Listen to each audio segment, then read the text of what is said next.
Hey guys, welcome to an episode here. Actually, one of the first interviews we have for Truther.tv. If you do you want to briefly introduce yourself? Sure, Uh, yeah. yeah, I'm Yam or Yamsox. I go live on TikTok and other places of the interwebs. I'm known for making videos on math and spirituality, but lately I've been really deepening in my spiritual path and have been embracing Eastern philosophies, and I hope to bring many people together towards spiritual truths. awesome. One thing I find really difficult is to find somebody who's actually intelligent or well studied in Eastern philosophies. You get a lot of people that don't actually read the texts or have that deeper understanding. So, I guess to start off the thing, if we're going to talk about spirituality, would you consider yourself enlightened? No, No? definitely no. Okay. No, okay, so what is your definition of enlightened then? I don't know if I have a solid definition of enlightenment because if you put it in a box, then I feel like there's always going to be so much more than any definition, any label. But I do think that there are characteristics of enlightenment, like the kind of mental and bodily suffering that arises no longer seems to have any effect on their happiness, and they seem to be abiding in an unshakable peace. And it's difficult to ascertain from the outside who is or who isn't. But if you notice someone getting in an argument or if there's any hostility, then I'd say that's a good sign they might not be enlightened. But generally, if they radiate peace and love, I think they're up there at the very least. Yeah. It's always hard to be 100% always like blissful, right? I mean, that's something you gotta, I guess, work towards. Um, have you, let's put it this way. Do you believe in God? I believe that we use the word God in many different ways. And not all of those ways I'd believe in, but many of them absolutely. Like if we just mean God to be the source of existence, then absolutely I believe existence has a source. Do I believe that that source has all these moral attributes that we often associate with it? Maybe not. Okay. That's, I was listening to one of your episodes and you talked about you went up, you found like a book somewhere or a magazine. I forget the steps to it, but essentially you meditated for a certain amount of time and you gained some sort of sensation and some sort of like awakening within yourself or realization. Can you, I guess, explain that or retell that story a little bit? I feel like over the course of my life, I've had many different periods where I could see a great transformation happening. Maybe you'd call it an awakening. But the biggest transformation that I could recognize within the last 10 years is in college when I was studying mathematics, that um, it eventually led me to some deep spiritual truths, and I never even consciously intended on becoming a spiritual person. I was very mathematical, logical, but I have since then read many spiritual texts, and maybe we could go into any one of those. But it was math ultimately and logic that really opened me up. Yeah, I love that. It's funny is like when you study any field and you're truly curious and intelligent and honest with yourself about it, and it's just as simple as just keep asking why. Like why this? Why is it? And you eventually come to a conclusion that it's not an atheistic, random, chaotic world that like just, spawns out of nowhere for just it's like meaningless existence. You know what I mean? I feel like there is eventually, I think you come to a certain conclusion, and it's, I myself, strong science background, I went down biology. I was like, this isn't adding up. I went down chemistry. This isn't adding up. I'm a math person too. You know, I took calculus for fun, and they're like, you don't have to stop taking these classes. You can take an easier class. I'm like, no, no, no. This is easy, and it's 3 credits. You know, so I've been down that road too. You know, and it's actually I'm actually more curious about this. What are some of the realizations with the mathematics that you I guess found that interested you? See, I see that math is the language of the universe in many ways. I mean, no matter what field of science you're in, there's going to be an equation backing up your field. Math is how we describe all of the patterns and behaviors of this existence. And so I wanted to know, what was it about math that almost gave it this ability to describe existence? There's like a kind of potency of math of sorts that even though we might not know the answers to everything scientifically, if we were to, I believe that it will be paved through new equations, new algebraic structures, whatever. So the truths are already there in math. But I was less concerned about what the truths were and more so about why math has this strange ability to encapsulate the truth. And that led me to various areas of math like set theory, the theory that everything in the mathematical universe is made up about sets, just things that contain other things. And it's just the relationships between things containing things that give rise to all this structure in the universe. And to me, that was a very spiritual idea that a container is really the most fundamental object, that which can have something inside of it or that which is outside of it. Everything is Right. just a set that contains stuff and doesn't contain other stuff.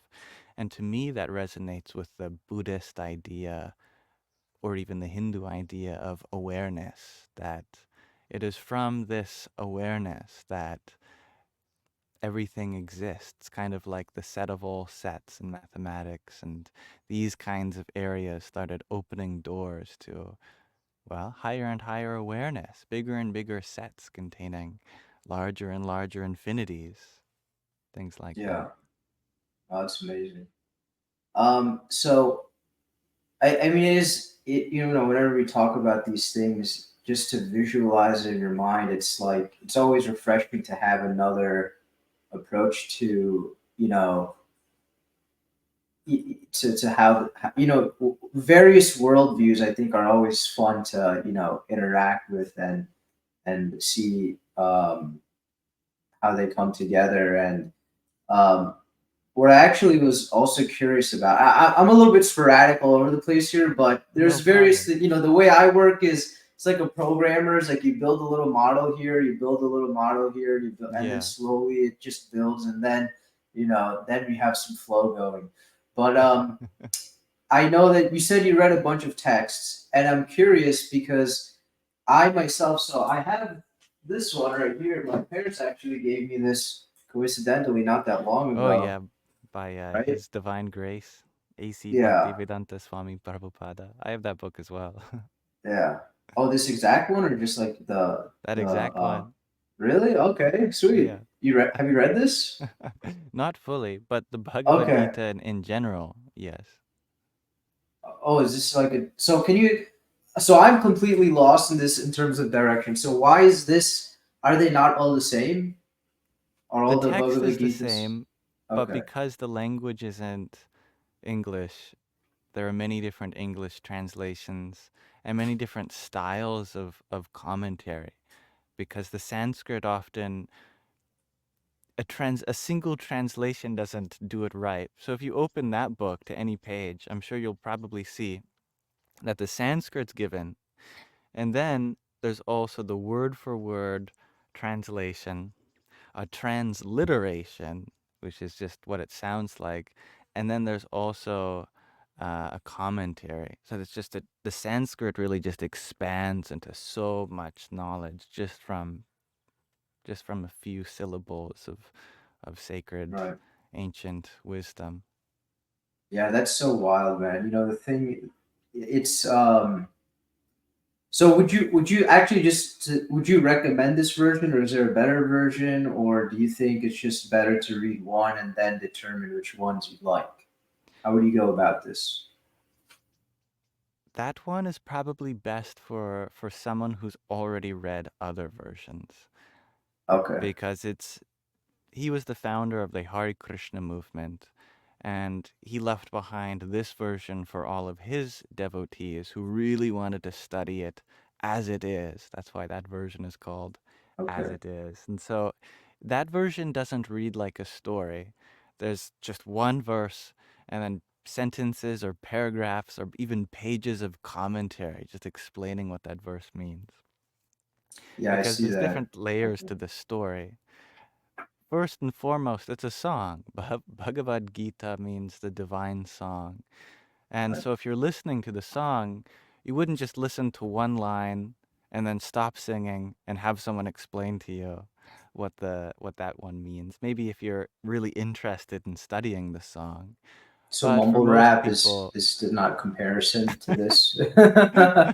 These are not the well, same texts. with with rap, sometimes the verses are so intricate and there's double entendres and you really It have is to clever. It's deconstruct. clever and witty, but yeah, Yeah, not if as you were deep and meaningful studying as this. rap, Yeah. then you'd probably do the same thing. You'd take one Okay. line at a time and then deconstruct it. But for most people, if they want to get into studying Bhagavad Gita, which I do recommend, it's a great spiritual text. I'd recommend one that has very minimal commentary, where you just read it with just a simple translation. I think my favorite version is by um, Hari Chetan. He has a wonderful translation that I think just it reads very well. It flows. It's not broken up by so much commentary. Okay. Yeah, I mean, my journey into religion was or spiritual belief and things of that nature was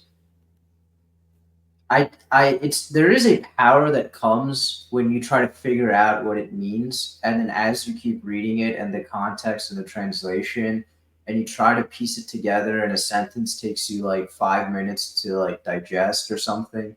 I think there's something there. I mean, it's better to put in your effort and then have somebody maybe explain it to you, and then maybe you can be like, okay, maybe I was completely off, maybe I'm kind of close, maybe I need assistance, but yeah, I kind of agree that if you have somebody's translation and their meaning, and then you just read the meaning, then you may not develop that muscle to Yeah, there's no like discovery process for discovery. yourself. Yes, yes, I think that's yeah. really important. You know, the story Ha- behind how that text came to be, I think, is so funny. It's accredited to this mystical being called Vedavyas, and it's said that he was looking for someone to write this story down. So he got Ganesh, the elephant-headed god of Hinduism, and Ganesh said, "Okay, I'll write down this story, but with one criteria, and it's that the moment you stop speaking, then I'll stop writing. So you have to say this whole story in one go." But Ved Vyas, what he said is, okay, I have one criteria as well then, that you can only write down each verse after you fully understand the meaning yourself. And Ganesh, of course, is a god, so he understands almost immediately. He's writing it down. But this is part of a much longer story, the Mahabharatam, which is like 100,000 verses. So whenever Veda Jeez. Vyas needed to go to the bathroom or something, he would put in a really terse verse, one that, you know, even Ganesh would have to go, wow, it's going to take me a few minutes to think about the meaning of this. Wow, And I love that's that there's amazing. verses in Yeah. there that are just so dense and deep. It takes so long for anyone to really break down the meaning. Do you think that's where that's stored? No, that was when Ganesh was a child, right? When his was his father or somebody came back and beheaded him or something like Yeah, I that. think that was Yeah. Shiva. Yeah. Yeah, okay. So he wasn't right. He wasn't translating as a child, was he? Yeah, no, this was after he accepted I don't his know. They put healing. you to work early in India, man. So it could have been. They That's true. could. um, okay, so uh, you know, it's funny that so I have a conspiracy theory background, and my conspiracy theory background isn't really more about the modern definition of conspiracy theory, which is kind of like, oh, this guy said he saw Bigfoot, right? That's like that. I don't do those conspiracies. I do the ones where it's like, oh, these group of people have plotted this, and it's now public knowledge, right? Like Hmm. things of that nature. Um, but so I have another friend. I think he's also on TikTok. He's got a couple, maybe a couple million on TikTok. But he does this thing about Tartaria. Have you heard of what Tartaria is? No. Okay, so this should fascinate you. So supposedly there was an ancient civilization that spread across Earth that was highly intelligent and highly capable that built like the buildings like the Vatican, and the White House is apparently not newly built, right? If you look up Chicago's World's Fair, you'll see essentially it looks like a marble utopia city center palace, like statues and water fountains This and is like thousands oh, of years ago. right. But you can find those structures today Right. everywhere. And so the World's Fair was like what, eight, like 19 something, or I don't know when it happened, but less than Hmm. 200 years ago, it was somewhere in America. There are various sites all over the place. But as you dig deeper and deeper, there's pictures of chimeras or half animal, half human hybrids, like in Egypt with Anubis. There are various proofs that such beings have had existed, and it is fascinating that you know there how many possibilities this reality has in itself, Hmm. that the vast majority of people have like already dismissed, right? um i, I guess the point or the question I'm trying to lead up to here is, how often do you get people, and how do you deal with them, and like, you know when you try to explain these things to people in real life, it's easy to find association on the internet, right? Oh, I know a Definitely. guy, he knows a guy, we're in the same circle. But I find it difficult to talk to these things to people who just don't care for it, right? Hmm. How has that, like, have you, how do you deal with that? How often does that happen? Does that happen to you when you talk about spirituality? I do try to approach people from where they're at. That one of my biggest worries is scaring people away from things that uh, maybe they would be interested in theory, but they've got other things in life that may take them away from thinking like that at the moment. And I totally understand that if someone's not ready to approach a certain topic, then that means I'm not ready to discuss that with them either. For me, the most important thing in spiritual life first is, are you coming to inner peace yourself? And then I think after that, spiritual life really begins. That then you can really start exploring so many different things, but from a platform of inner peace. Because otherwise, you might get disturbed or scared away from the spiritual path entirely if you don't have that solid foundation Yeah. of happiness within you. You're a nice guy. I'll tell you that much. When I find people, I poke. I poke really hard. My philosophy is different. You know what my philosophy is?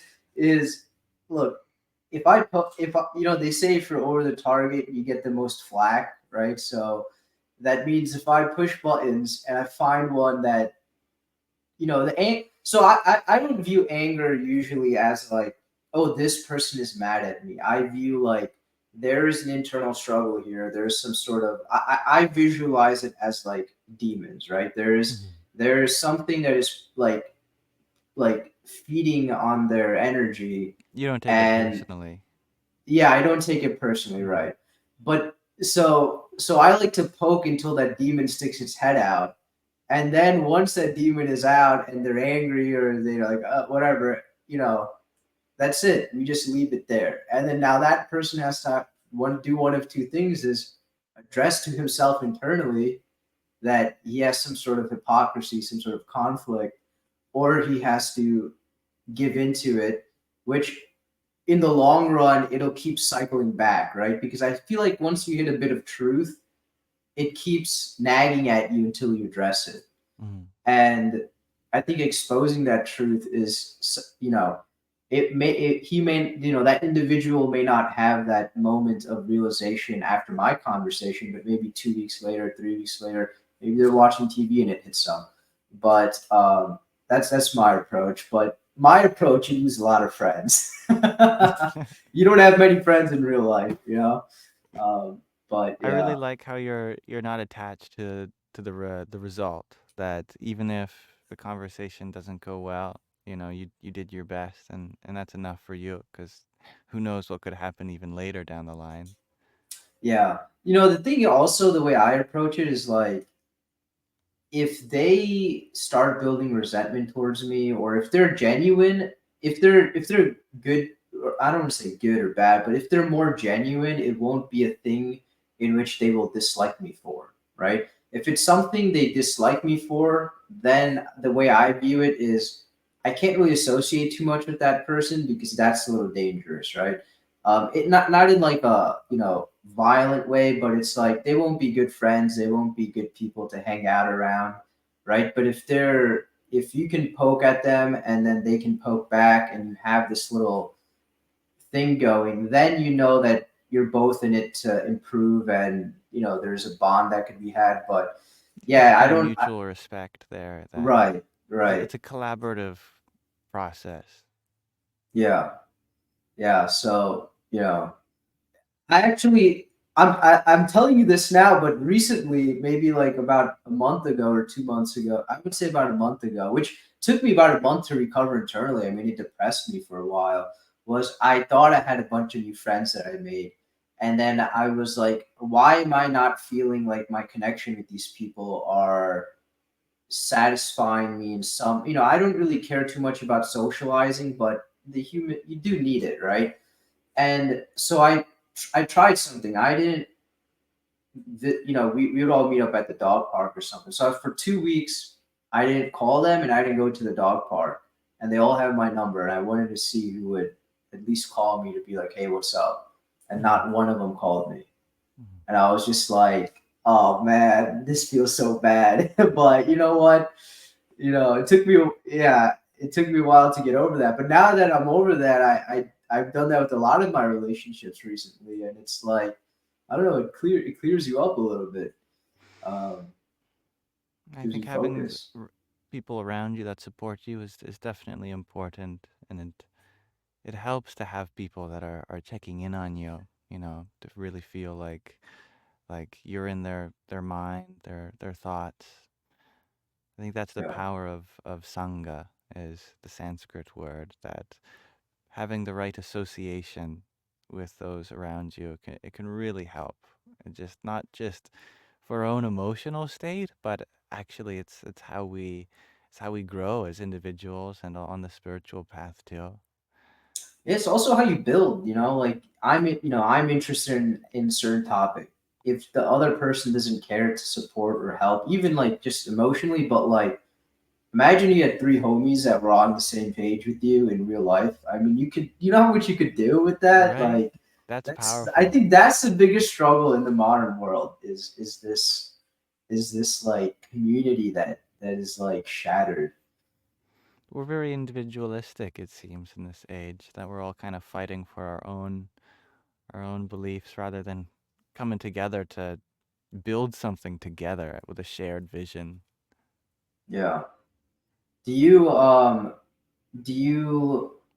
like to try to predict or make predictions, or do you have like some sort of theory as a direction of as we go into the future, there's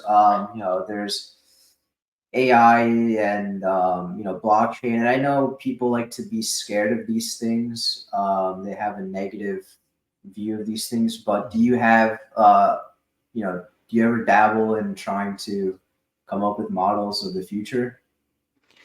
Every now and then I'll have this feeling like I can almost see this way forward, that there's a possibility here that someone's gonna uncover, that I can't be the only one, but I just don't have the resources or maybe knowledge to flesh it out. Have you Okay. heard of something called a zero knowledge proof? It's kind of related to blockchain and cryptography. It's a Yeah, let me fascinating. hear it. What is that? So a zero knowledge proof, I believe that the future is going to be full of these. It's this idea that you can prove something without revealing any knowledge about what you know. So, like Okay. a classic example, and then I'll lead to like really big, like worldwide implications. A classic example would be like, I don't know. Suppose I have two balls or whatever that are different colors, and you're colorblind. And so I want to prove to you that these balls actually do have different colors and I can tell them apart, but without revealing to you the colors. So what you do is I'd ask you to take these balls and you'd put them behind your back. And then what you'd do is you'd either switch them or not. And then you'd show them to me and I'd just say that you switched them or you didn't. And so with that, I can prove to you that I have knowledge that you don't without revealing what the knowledge is. Because Okay. as being colorblind, you could never figure that out yourself. But I can prove to you that I know something you don't, having color vision. But I think that the next step uh, in blockchain and things like that, which are effectively proofs, like the reason why cryptocurrencies have value is because each each unit of the currency is a token that represents a proof for some computation being done. I believe that you could do things like with nuclear disarmament, for example, all these atomic bombs all over the world. You could prove to someone that you've disarmed all your bombs, but without revealing how you did it, because that's one of the hardest things about nuclear disarmament today, which is, you know, a big problem ever since the Cold War, that all these countries have all these nukes and they want to prove to each other that we're dismantling ours. But how do you prove that without showing them your whole nuclear arsenal about your nuclear secrets? It's And so this fair. would be a Yeah. way of proving to someone or another country or a company that you've done something they've asked, but without revealing any of your secrets. I think this would be a great uh, protocol that countries and nations could leverage to come to peace about a lot of things without revealing a lot of their secrets that they hold on to. I see that Yeah. in the future that this concept zero knowledge proofs are going to make a huge difference in the world. Yeah, as we get with more technology and there's more transparency, there is also like a limit. You don't want complete transparency because then you have like knowledge has some form of advantage, right? Or something. So yeah, this is, Hmm. I kind of agree. I mean, I've never heard of that explanation, but that is fascinating. Um, you It's how know, you can yeah, you don't have to be vulnerable in your transparency. yeah. That you can be honest about something without being vulnerable. And I feel like a lot of people, a lot of companies, a lot of countries in the world, it would it would benefit them from being honest about their practices, but the only reason they don't is because they're scared of being vulnerable to this kind of that fear component. I definitely. actually, I'm gonna disagree a little bit. I think that a lot of corporations have built too much of a pyramid scheme of red taping and, you know, power and all these various things, and they're not actually valued at what they actually. They no longer provide the service, I think, to society that they're valued at, right? And I think with things like, you know, crypto and, you know, this concept that you explained, it brings value back in the hands of people. And I'll give you a quick example. I started playing this game again that I used to play many, many years ago. And um, I purchased some things and I paid somebody in Venezuela some amount of money for an in game service. Yes. And, you know, I'm What a game grown is man. this, I don't by the have, way? it's a little embarrassing. Have you heard of Maple Story? I have not. No? Okay. It's not a, it's it is not a very it's like a Korean grind with like a 2D platformer, and it's solely for nostalgic value is what I'm playing it Okay. for. Yes. And so I'm not gonna sit there for like 2 weeks trying to level up once, right? Mm. So I paid some dude in Venezuela to handle that for me. And you know, the guy's happy to do it. And I asked him, I said, what? I was like, where do you live? Like, I just got into some banter, and he's like, it's better than a corporate job to play this game and sell to Americans this service. And I was like, no way is that real, right? Wow, I've And never heard and of and that. so You're yeah, paying someone to play your video game for or you. help me. And Yeah. essentially, I'm not doing much, right? So I'm working on the side, or I go run an errand, and yeah. So I get to have the fun, and then he does the So you're tedious stuff. eliminating the grind and Yes, yeah. yes.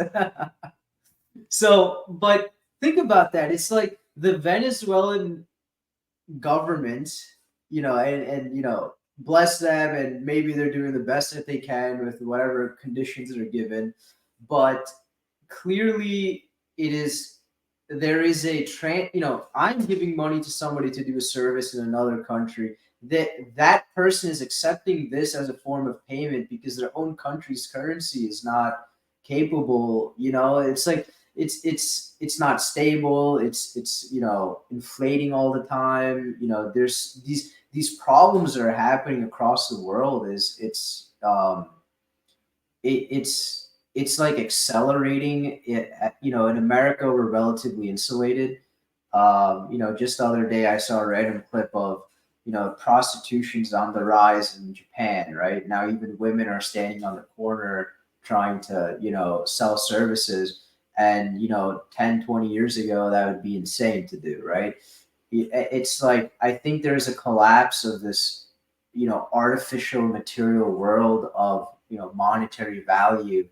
And I think there is going to be a rise of spirituality. And I think more and more people are going to you know either you come to terms and you come to a realization that there is a uh, you know how can I say this, things are not, you know there's one of two worldviews I think you could have in the future. Is either you're a nihilist, and then I think you go extinct if you're a nihilist, because then, like, Actually, I feel like like, nihilism is the bridge between philosophy and spirituality. really. Definitely. Explain that to me. Yeah. Why, I why feel do you like say? uh see why someone becomes a philosopher is because they're interested in truth. They're discovering what can be known to be true. What they're gaining is a kind of doubt for worldview that they just have to put faith in without directly experiencing. So the philosopher starts challenging all the sources of knowledge they have. They start they start rejecting them one by one. That I can't be certain about this because they're interested in 100% certainty. They don't even want the 99.99999% whatever that science offers. Because even in science, there's always going to be that whatever percent to disagree with based on bias Well, in or statistics, data. yeah, right. Yeah, Yeah. yeah. Yeah. They want direct experience of life.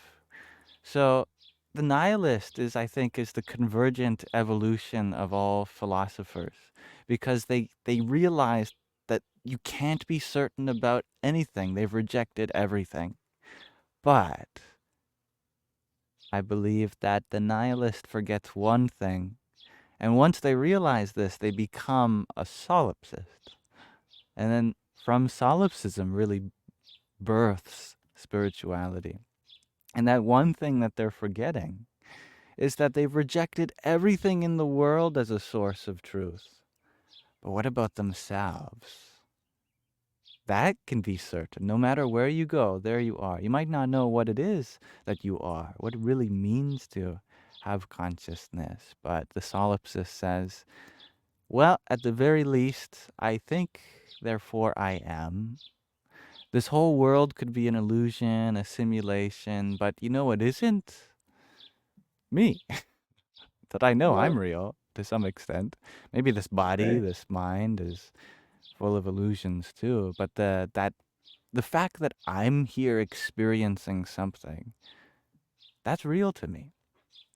And that's the spirit of spirituality, literally. Spirit just means that which you are, that you can never doubt, that there is some observer witness here. And once the nihilist realizes that, they become a bit of a solipsist. And then from there, I think spirituality is really Yeah. born. Okay, I can agree with that. Yeah. It's if you can't be a nihilist for long, otherwise, then I guess you're in for a bumpy ride. You got It's a to stepping eventually stone.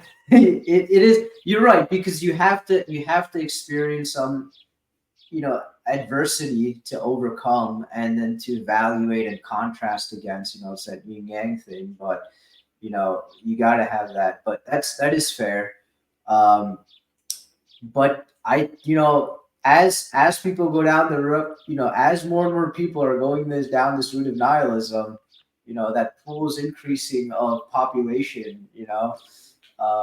But yes, I think eventually enough people will conclude that there is, better, you know uh, what you just described, and then I think that will, I think, hit us with a new, golden era in humanity. I think a lot of um, people are waking up to that exact thing. Yeah. yeah. Is there Yeah, I mean, I don't. I'm. I was literally gonna ask you if you could just throw a bunch of vocabulary words at me in that you figured out that can help me describe various things in spirituality. Can you do that? Can you just give me like an elementary education on some of these words? Well, Sanskrit has some amazing words. No other language is like Sanskrit in its ability to encapture such subtle truths. There's really there's two big ones, and that's Atman, Atman, Atman.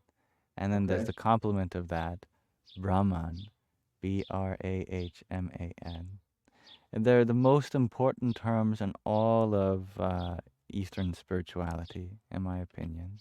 Atman means the true self, and Brahman means the true reality, whatever it is. And I think it's the goal of everyone, regardless of if you're a banker, if you're living in Malaysia, even if you're a child, if you're a Hebrew, if you're a Christian, no matter who you are, everyone is trying to bring Atman and Brahman together. We're trying to first find out, what does it even mean to be me? What is the Atman? What is the true self? And what is the fundamental nature of reality, Brahman? And how do they fit together? And I think that is the spiritual journey in a nutshell. Those are my two buzzwords for you. Okay. Atman, Awesome. Brahman.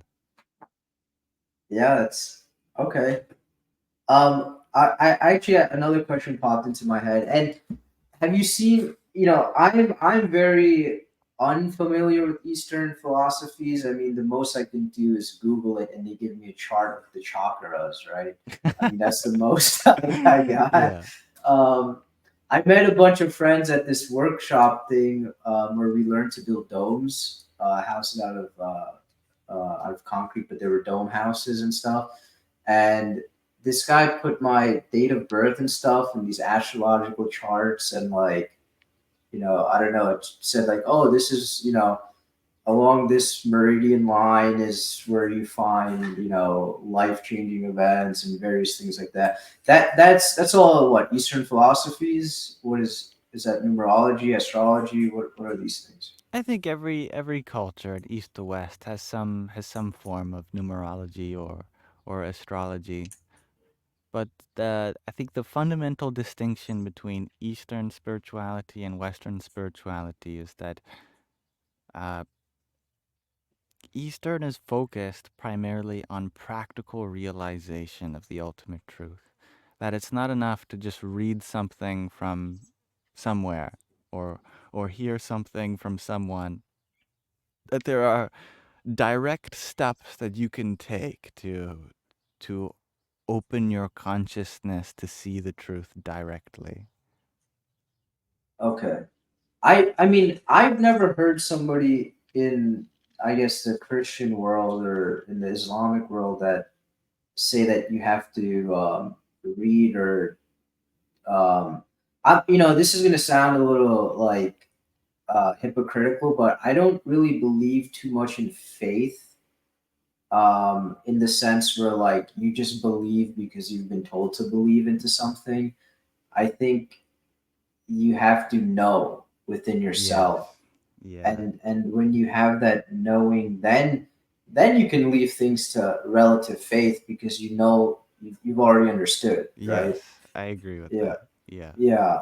So I think in both, Eastern, Western, all of these things, there's a level of vast majority of people are just, you know, I was never like just a believer. I don't know. That's just never me. I was like, okay, and prove it. Or maybe I was just an asshole kid or something. I don't know. And Like that's who are you special. to? When you have that, then you're in it for the long run because you're not gonna stop at half truths. You want to know it yourself, Yeah. and that's really rare. And I think that's Was beautiful that that you you as have a it. kid too, or no? Oh yeah, yeah, 100%. Okay. I'd be the kid Okay. asking why, why? Well, Yeah. why is the sun that? Where did the sun come from? Why, Yeah. why? And people, and then adults will be like, enough, why I can't keep doing this, and Yeah, then the real answer is because they don't know. you they don't haven't you know. haven't you haven't gotten to that yet. Yeah. Yeah, That's so crazy that, I don't know, that's just so funny to me that people will go through, and I'm not belittling people when I say this, but there's people that go through their whole lives and they've never actually stopped for a moment and just ask themselves why, right? right. Yeah, That moment where you that's gain consciousness of sorts, where it's like, yeah, what? Why do I exist? Why does anything exist? yeah. When you were down in math and you were learning math, you kept asking why, right? When I was taking biology and I was like, well, why does this cell do this? Well, why? And it's crazy because not. Oh, I also went and I studied kinesiology, which is more like physical movement of the Yeah. body and anatomy and things like that. Modern science does not have an explanation as to why your muscles contract. They only have a theory. And it's funny because I took two science classes that said the same theory with different definitions. And I Hmm. was tested on both of the different definitions of the same theory Wow. as fact, as scientific, right? This class is viewing this as scientific fact. Hmm. This class is viewing this as scientific fact. And then it's like, I thought science is supposed to be, you know, proven and accurate, and It it, comes with it, that it feeling that like we have the answers, that the reason I remember learning too, like muscles contract because, the motor neurons, the voltage reaches a certain threshold right. with the potassium and sodium ions, Yeah. and then that causes. But Like the coiling, right? And but there was the what Z. Yeah. decides the threshold at which it fires? Where does that come? How does consciousness influence the threshold upon which these reactions happen? And then Yeah. that's where science is like, well, just like the parent that gets it just frustrated. it just I don't right. know. I'll give you another one. So okay, studying prenatal development or something, or infant, whatever, one of those infant, anatomy, physiology classes. And I was so lucky, I think, to have this teacher, because I think she secretly was not, not atheistic, or her God wasn't science. So I Hmm. think deep down inside, she was always trying to explain to us that there's a limitation to this knowledge, and then it's just miracles at that point. Yeah, I know that kind of teacher. I had one like that too. Yeah. So when a child is born, I think they're born blind until like they're out of the womb or something, and so there's millions of neurons coming from the brain and millions of neurons from your eye socket, and they meet their pair like magically. Like millions of Wow. neurons automatically find their exact pair that they need to find. And Wow. it's like, you telling me that's random, that's not, there's a consciousness or something moving these things together to each other, like, that's, it's so wild that people Hmm. forget these things, just because you have the internet and a cell phone. It's not, it doesn't disprove the rest of reality. There is a kind of divinity that's hard to ignore once it makes itself available to you. And I know that really scientifically minded people, like a past version of myself, wants there to be a concise, logical explanation for everything. But then you miss the wonder of it all. Because I love those facts that all these cells coming to meet each other from vast distances. Of course, on a cellular level, these are vast, but Right. on Yeah. our scale.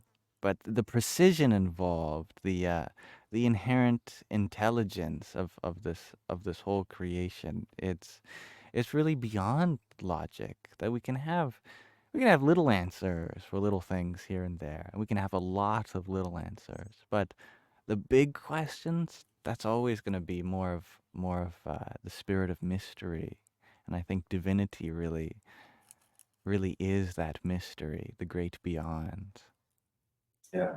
Well, there's the word logic comes from the word logos, which I think translates to essentially God or truth, or it's like Yeah, many, in many John 1 meanings, 1, yeah, in the right? original Greek Yeah. of the New Testament, that in Okay. the beginning was the Word, and the Word Okay. was with God, and God was the Word. But the Word, literally, the word for word here in Greek is logos, that in the beginning Yeah. was the So logos. logos, logic, algorithm, like kind of has that logos in there. Yeah. You know, so yeah, if there's a pattern, it's not random, and I don't think there's anything, like you said with mathematics, there is, maybe your viewers don't know this, but chemistry and physics are not separate. You can explain them with was electromagnetics or something like that. That these two fields people thought were completely separate are Hmm. actually the same, right? Yeah. And then you get into the deep, not really deeper, but light is electromagnetic, heat's electromagnetic, matter technically is not, you know, All a the real, electrons and right. It's protons. actually a vibration state of an electromagnetic frequency, right? And I mean, now we're going into areas of science that will make me sound like I'm a lunatic, but Go there's, for it. compounds and molecules all have their own vibration and all of these things, um, yeah, I mean, okay, now this will definitely, I mean, depends on how deep you want to look into this, but gravity can be recreated with electromagnetism. It has yet to be recreated with pure mass volume, right? Because the current definition is a bunch of things are clumped together and it has a pull to it, right? Hmm. But it can all you it can that has never been observed or recorded or replicated, but you can do it with electromagnetism, right? So all of these energies are all actually one form, just expressing themselves in uh, different ways. Um, That was one of yeah. the things that pulled me towards math. Speaking of being pulled, is that when you go into physics, there's so many missing parts, missing pieces, and I was impatient. I wasn't gonna wait for the next genius to come to unify gravity with quantum mechanics. You know, at first I wanted to be that person. Actually, that's even why I'm wearing a physics shirt that has F equals ma written on it. Yeah. But I believe that there's that unified theory out there, that there's some fundamental force which can explain all of the interactions from gravity to electromagnetic force to the strong and weak nuclear force, and maybe even dark matter and dark energy. And physicists are still on the hunt for that, and who knows when they'll get there. But I agree that regardless of what form that theory takes place as, that it is going to be solved in terms of something so painfully obvious, like just vibration and frequency, that maybe there is some way of creating gravity from the other forces or vice versa. There has to be some unified source of everything. Have you ever thought of like that there's a limitation in the way that we describe things that probably limit our ability to actually come up with those answers? And I'll give you an example. So the U.S. measurement system is on a base six, right? 6 inches, 6, 12, 60, right? It's like a base six model. Hmm.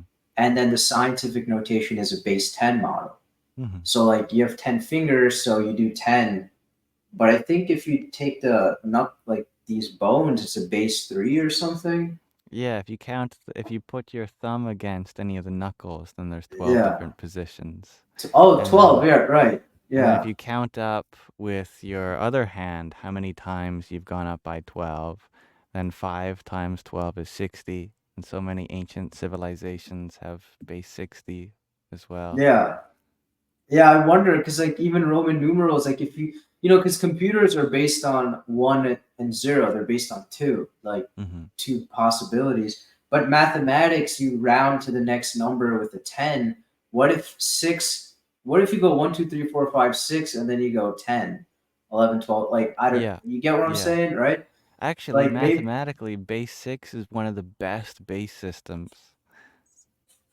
yeah. Dude, I Yeah. saw a video somewhere where I forget, maybe you know this more than me, but there was a chart of like you put 1 comma 1 2 comma like against maybe it's a pi or something, and it forms like a like it forms some like unique pattern that yeah, I don't know, have you seen that? Do you know what I'm talking about?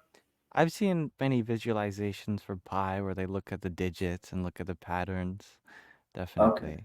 But the reason base 6 is mathematically like perfect is because its factors of 2 and 3, they make for just really nice representations of fractions, because in base 10, if you have 1/3, it's 0.333333333 repeating forever, Right. and you have to round it off Ah, somewhere. But in base that's 6, you'd never true. get that. Zero point, it'd be zero point 0.2, and that would be one Yeah, third. And you wouldn't have fascinating. all these problems with trying to round off various points. It'd be much more precise. Wait, does that mean that in the basics you wouldn't have um no, I don't know. I can't even wrap my head around this because I've been trained into the 1 through 10 system. Yeah. So, does that mean there's no like everything is a nice fraction Not in the everything. You'd basics? still run into the No. same problems with 1 over 5 or 1 over 7 or Okay. most fractions. But because 2 and 3 are really small numbers, that a lot of human life is built around nice small numbers like 2 and 3, then for everyday human life, a lot of our decimals, I guess it wouldn't be decimals, it would be hexamals. But There you go. it'd be a lot easier to work with, but you'd still run into the same problem, just less often. Crypto is based on. is it hexadecimals or something like I that? think so. Yeah, all the Yeah, hashes are. the hash is, Oh yeah, yeah, they'd be based like 64 or 256 sometimes, which are all powers of two. It yeah, ultimately always goes back to binary. 16 also being a power of binary. right. That's a fair point. Yeah. Is there anything you want to add that I'm missing, or you have any passion topics you want to talk about that Well, you're on right I'm now? passionate about everything we've talked about Okay. so far. Oh, really? Okay, so I did a good job. I was, I have a tendency to like a lot of times you just put my worldview out there, but it's not good to do that, right? Because I want to also learn. So I'm trying to be as as inquisitive as possible here. Um, let's see. I don't know. There's nothing that's on your mind right now that you feel like you're learning right now? Anything unique that you've recently learned or have Hmm. experienced? I've been really going back to basics with a lot of my personal life. Like I've spent a lot of time studying all these abstract things in math and physics and philosophy. But at the end of the day, I'm still learning how to make my bed every day and go for a walk and get enough exercise. This is a realization I keep having these past few years is that, my knowledge is there. I feel confident in saying that I feel like I have a well-rounded worldview intellectually. But like simple things that keep me happy, like attending to my mental and physical health and my emotional intelligence, I've really been trying to refine those these past few years. That I maybe 2 days ago I got myself out of a rut, and yeah, man, the fundamentals, do it, making your bed, eating right, getting some exercise, and it's like it's funny how you go through this loop of I figured out so many things and I'm learning and learning and learning, and then you just like you get reminded, hey man, this is actually it's funny because for a while I a little brief story about my website was I'm not a programmer. I taught myself to program because one That's of the awesome. first Yeah, I videos think I we made. relate in that way. Okay, yeah, sweet. Um, yeah, so the first video I made got taken down on YouTube, and this was around COVID. A buddy of mine did a bunch of research into virology, and he was just like, he got deleted.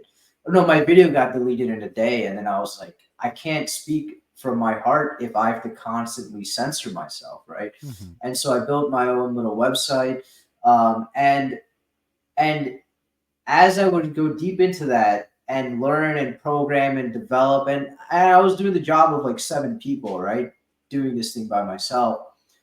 I would neglect all these things in my life and I'd go down a rut. And then, like 2, 3 months in, this is not getting done. I lose motivation there. I'm becoming incompetent in a normal day to day basis, right? And then it's like, then the cycle has to start over. You have to start walking again and then find the energy to then go back to doing you know, the other stuff. But Yeah, yeah, I'm happy we could relate in that way. This. I wonder like people in the past where you've heard of these like more. I don't want to say like we're enlightened as like an absolute. There's just one tier. I think there's many degrees to it, perhaps. Hmm. But man, Definitely. the people in the back in the day that had this stuff dialed down, man, it like you learn quickly when you're surrounded by those that are better than you, right? In a lot of things. And man, it must have been, I couldn't imagine just like the average guy walking down the street is just like 10 degrees higher than you on this journey compared to like the modern man. But, it Yeah, is what it is. we're back to basics in a lot of ways. Yeah. Well, I'm gonna end this here because we're at an hour, and I think what ends up happening is if we go to the hour 20, it goes down off the rails. So That's a that's good timestamp. it's a good time. Yeah, yeah. Well, I appreciate it. I guess. Well, you're the one with the following, but plug your thing where people can find you. Yeah, no, I'm Yamsox on TikTok, Yamsox. but all my platforms are on my link tree, linktr.ee/YAMSOX, Yamsox. Awesome. You've actually motivated me to make or tend to my TikTok and social media more because I've it's that thing where, like I said, you're doing all these things, and then you neglect, and then you're neglecting everything everywhere, and then you gotta reset a little bit. Yeah. But yeah, I've made the TikTok. I've never actually used it, but I think I'm gonna start doing the Instagram stuff, and then do that with Rumble and things like that. But I guess you could find my work if you go to truther.tv. You'll see a link to Rumble and Instagram, And and that's I'm gonna Truther with start two posting O's. with two O's. Yes, because I want to, we're in a new era of redefining things. But also, if it was with the U, it would have cost me $700,000 to Oh purchase my goodness. that. This was $10 a month. So you know, I love that. that is how it goes these days. But yeah, it was a pleasure talking. Maybe we'll link up Likewise. sometime. Yeah, Yeah, thank you thanks so much thanks for for coming having by. me. All right, man. See you.